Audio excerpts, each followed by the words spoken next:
dia. Nós estamos aqui na Academia Alto da Vila com o senhor Sebastião. Sebastião, qual é o seu nome por inteiro, senhor Sebastião Cardoso. Sebastião Cardoso, mais conhecido como? Assim mesmo, Sebastião Cardoso. Atualmente é assim, no passado era diferente. A turma me fala... No passado era Tatão. Tatão? Ai, que legal. No passado. E qual é a razão desse nome? Por causa do futebol. Ah, você jogava futebol também? Jogava. Aqui na cidade mesmo? Sim, comecei no time do Pinguinha, no time do Paia, depois a gente treinei aqui na Atlético Cambarense aí também. E nós jogávamos por aí, né? Era até bom. Gostoso, então. É aquilo que a gente estava falando. Era a pessoa tem que ter uma ocupação, né? A propósito de esporte, com tanto campo que tem aqui na cidade, eu posso dizer que Cambará é bem servida de espaços esportivos. Tudo abandonado, tudo às moscas. Judiação, né? Bom, eu não conheço bem a cidade porque eu nasci aqui, mas fiquei toda a minha vida profissional fora. E voltei para cá, fiquei enclausurado aqui na vida, botei essa academia de judô aqui para reunir algum grupo de amigos e não conheço propriamente essa cidade hoje, não conheço mais, né? Vez ou outra, alguns amigos me reconhecem e gritam: ô Tatão, eu fico me questionando, quem será? Pois é. Tem vergonha de perguntar para ele. Mas você continuou no esporte, quer dizer, a minha vida foi, a minha formação acadêmica primeira foi educação física. Então, depois eu tive outras formações, né, mas aí as outras vieram para complementar a minha formação em educação física, que eu me considero, acima de tudo, um profissional da educação física. Mas aí, você percebeu que a educação física tinha tudo a ver com a complementaridade das outras. Porque um cérebro lúcido, sem condição de saúde, não vale nada. Pois é. A educação física dá a base para o cérebro inteligente. O romano falava, o latino, mens sana in corpore sano. É o lema da educação física. Então, mens sana in corpore sano. O nosso distintivo está escrito. Que legal. Mas, no caso seu, se dedica bastante ao judô. Como você começou essa preferência? O judô, então, citei anteriormente o futebol, né? Aí, então, quando eu comecei o judô, eu comecei com um japonês que apareceu chamado Yoshikawa. E, segundo dizia, ele tinha sido oficial do exército japonês. Com a dissolução do exército japonês, ele saiu e veio para o Brasil. Aí eu comecei com ele no judô. Depois ele foi embora, naquele tempo também jogava futebol, né, cara, molecada. Ele foi embora, assumiu no lugar dele o Sensei Tadayoshi. Aí um dia eu cheguei com o pé machucado no judô, o Sensei Tadayoshi me chamou e falou: você tem duas, você pode ficar bom no futebol ou pode ficar bom no judô. Você tem a opção, as duas não vai dar, uma machuca a outra. Aí ele falou: não precisa responder agora, amanhã tem aula, se você aparecer amanhã, significa que você escolheu o judô. Se você não aparecer, significa que você escolheu o futebol. Aí no dia seguinte eu cheguei lá, mesmo com o pé enfaixado, falei: professor, eu estou aqui, mesmo com o pé enfaixado, eu escolhi o judô. Legal. E aí fiquei no judô. Então, a vida é feita de escolhas, né? Isso mesmo. É feita de escolhas, quer dizer, você realmente escolheu, além de uma profissão, digamos assim, mas uma vocação, né? Foi por causa do judô que eu fui fazer educação física. Que legal. Porque já naquela época se corria o boato aí que quem não era formado em educação física não poderia trabalhar na área de atividades físicas. Então eu não queria ficar ilegal na praça, eu queria ter uma formação acadêmica que me credenciasse. Aí fui para Blumenau para estudar educação física lá e no final do curso a própria universidade me convidou para ficar como professor. Que bom. Aí eu passei a professor nessa universidade. Essa universidade é bastante grande? É bem grande, o nome dela é FURB, Fundação Universidade Regional de Blumenau. É tipo estadual, municipal? É particular, é mantida pela comunidade. Mas, uma ideia boa, né? Bom. Lá funciona, é só entrar na internet FURB que você localiza todos os cursos que Vou tem. ver, sim. Aí, logo, como eu sentia que eu precisava aprofundar mais meus conhecimentos na área humana, porque eu trabalhava com gente, Pois? não era um técnico que lidava com máquina. Aí eu fui fazer a segunda formação em psicologia. Aí me formei em psicologia da educação e clínica. Justamente A própria universidade me convidou para continuar lecionando isso lá.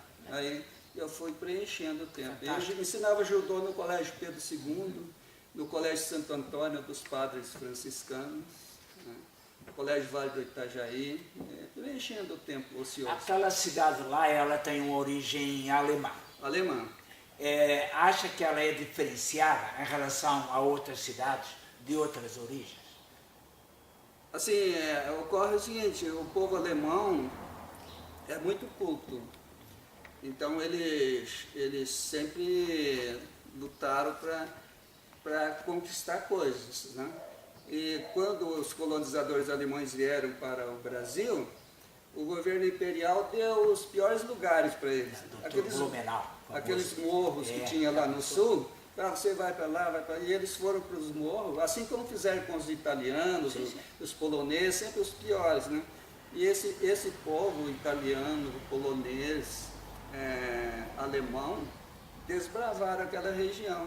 Então, o sul, propriamente, é uma colonização de povos vindo da Europa. Povos europeus. E atualmente, a gente está desviando um pouco, a cidade de Blumenau, aquela região, ela realmente tem características europeias ou é...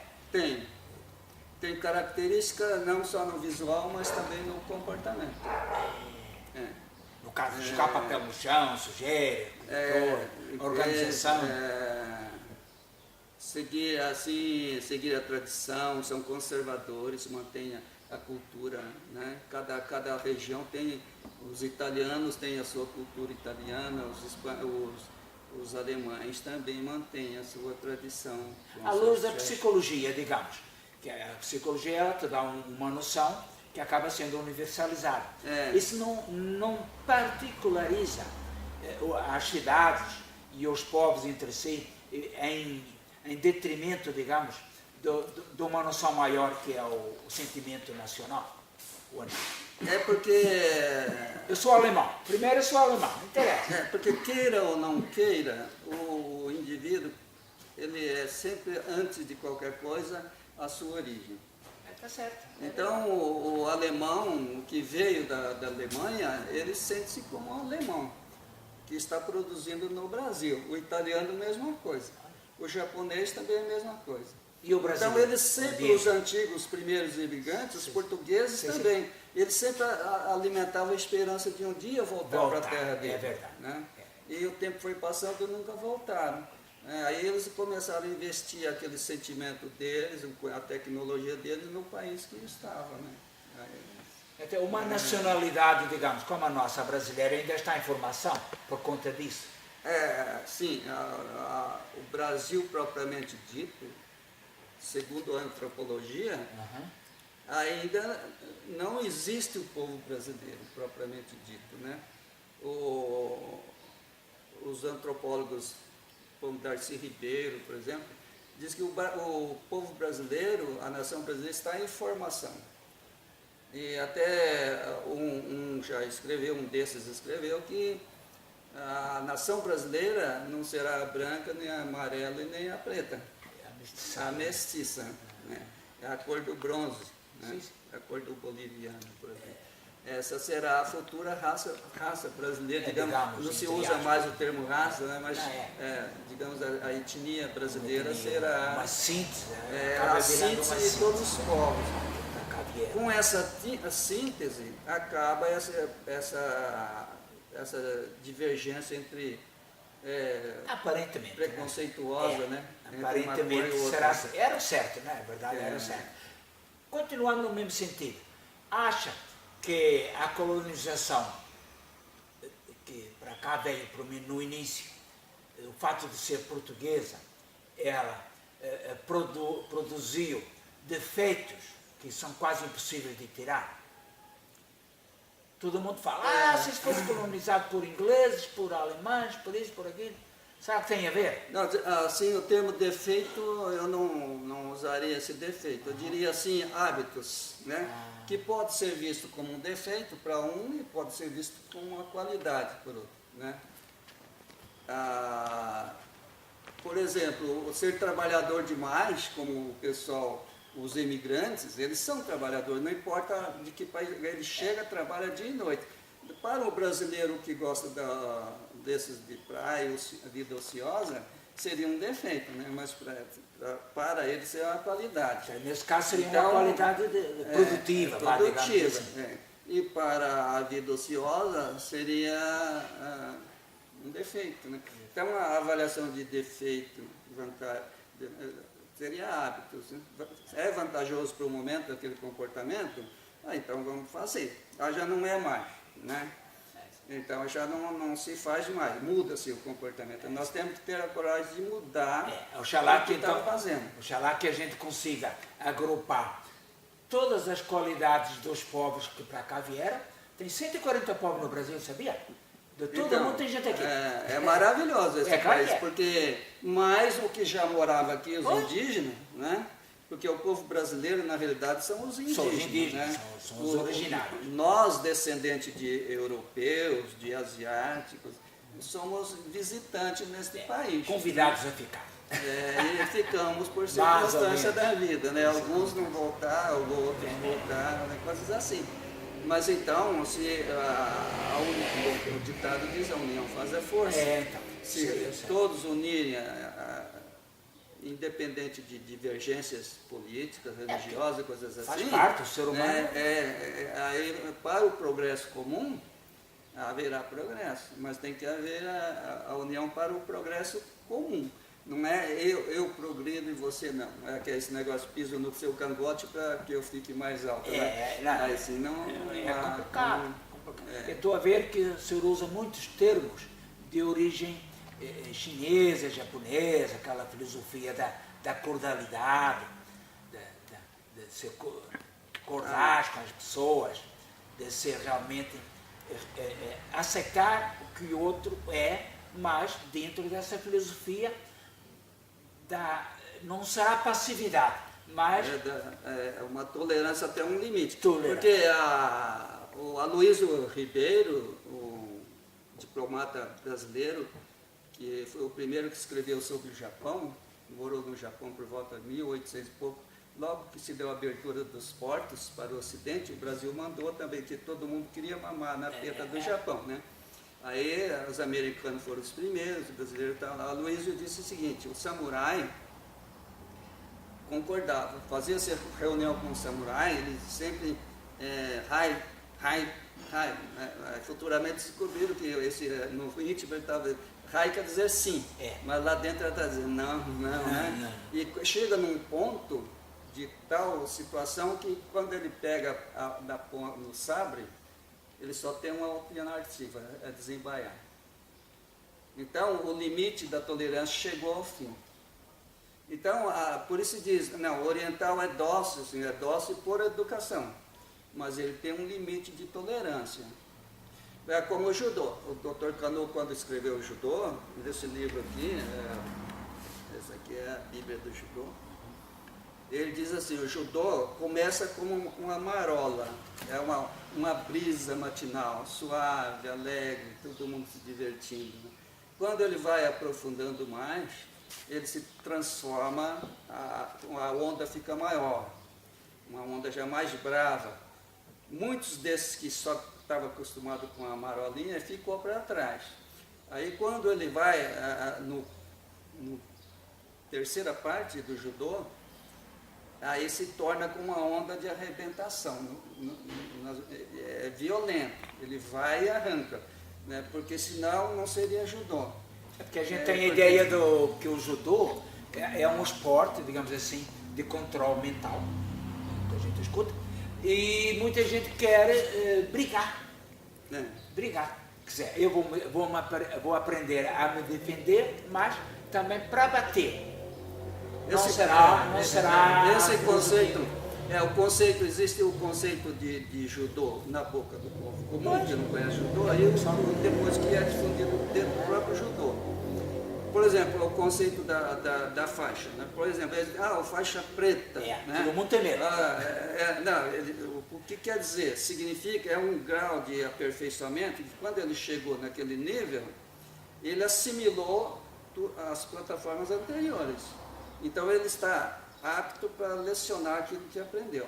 Que legal. Né? Então, mas a faixa preta, o cara entende de tudo. Vai ele entende que porque ocorre que ele só vê, às vezes, em certas circunstâncias da vida, ele é obrigado a agir. E quando ele age, é como a arrebentação, a água no mar. Ele tem que ir, porque o judô, a origem dela vem da arte marcial, arte de guerra. Embora o judô seja educacional, ele não se coloca mais como uma arte marcial. Mas o final, o objetivo é sobreviver. Então, na hora da sobrevivência, aí predomina aquele que sabe lutar melhor para a sua sobrevivência. Aí entra a disciplina também, tudo, né? Então, ali é questão de vida e morte. Então, aí é quando ocorre, às vezes, um judoca ter que usar fora do judô, é porque houve necessidade. Tanto é que o judô não ataca. Não há como, né, o judô, para agir, eu preciso que o outro seja o agressor e venha para cima de mim. É mais defensivo. Aí não precisa, às vezes, nem ser um agressor assim tão impetuoso. Basta ele vir com o dedo na sua frente, te dando de dedo, ele já está te agredindo. É verdade. Então ele começou uma guerra. Se ele começou a guerra, o melhor meio de terminar uma guerra é terminá-la o mais rápido possível. Isso todos os militares sabem disso. Que legal. Né? Tá então, vamos acabar a guerra já. Já pega o braço e já torce e pronto, encerrou. Né? Aí quem agrediu? O que estava dando de guerra. Com certeza. Me diga uma coisa, nós temos um esporte brasileiro dentro dessa área. Eu acho que fora das artes marciais orientais será a única, talvez, que é a capoeira. A capoeira é mais ou menos isso ou ela prevalece o ataque? A capoeira é a nossa arte nacional de luta. É educacional, ela é terapêutica, é esportiva. Né? Atualmente estão se formando excelentes professores de capoeira porque eles têm formação em educação física. Então eles conhecem a fisiologia humana. E a capoeira tem uma vantagem sobre muitas artes. Ela tem a música, ela tem os instrumentos.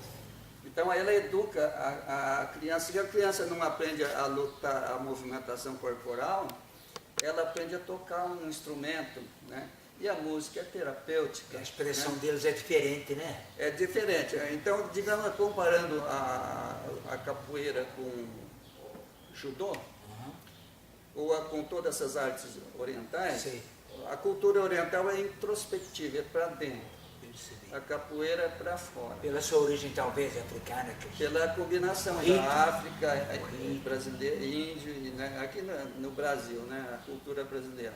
Essa extroversão do povo brasileiro, então, tanto é que na capoeira, o menininho já chega, a menina já chega sambando, né? Ela já chega sambando. Então, quer dizer, ela vem expressando já. Bem típico, né? Então, uma identidade no Brasil, nacional, né? Existem só duas artes de luta que o MEC aceita. Duas só. Sim. A arte nacional brasileira, que é a capoeira, e o judô. Porque as duas trazem esse princípio educacional, corporal e emocional. Né? Então, o senhor pega, a não ser que a nova legislação tenha mudado, mas as outras formas de luta não são aceitas. Dentro de um contexto, nenhuma. Embora o jiu-jitsu, como o senhor citou, tenha sido no passado a arte marcial do Japão, né? Ela não é aceita. O MEC tem suas razões, que eu não vou entrar nesses méritos, né? Mas o MEC tem suas razões de só aceitar a capoeira e o judô como luta. O resto pode ser algum colégio particular, pode até introduzir contrariando as normas do governo. Né?